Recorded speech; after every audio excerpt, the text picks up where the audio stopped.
So in your tool bin, you're going to find a few different sized wooden paddles.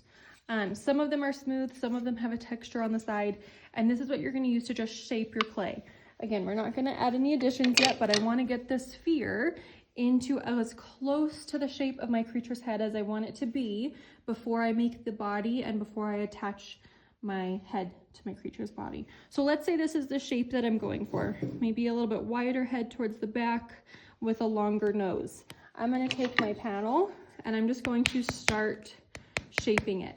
So this is where my creature's nose is going to be. So I want to elongate this part of the clay. So to do that, I'm going to keep my clay in my hand and just start tapping the clay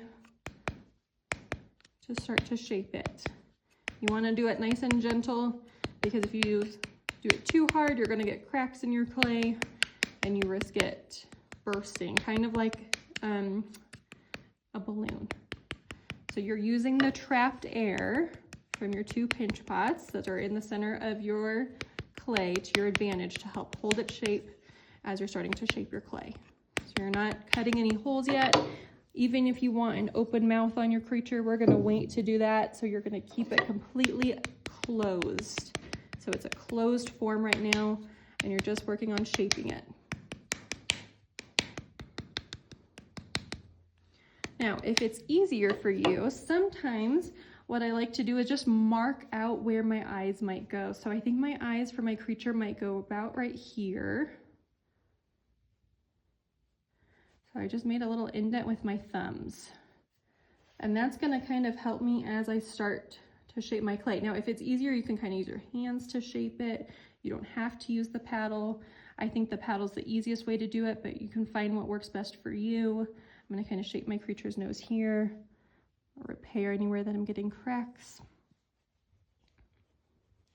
So I've got my two eyes here, nose here, and it's just in the relative shape of my creature's head.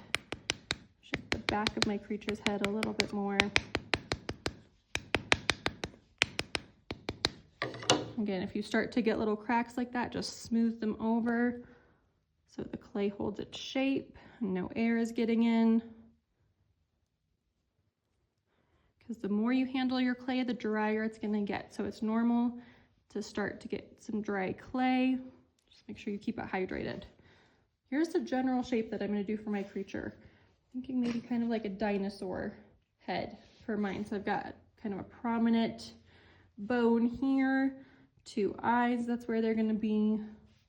So that's my creature's head. Once you have your creature's head shaped, again, you're not going to add anything yet. Don't poke any holes in it. You want to set it aside, and here's where you're going to work on the body of your creature. So I'm just going to tuck my creature's head back into my plastic bag. Make sure you wrap it up really well so no air gets in. And now you're going to work on your creature's body.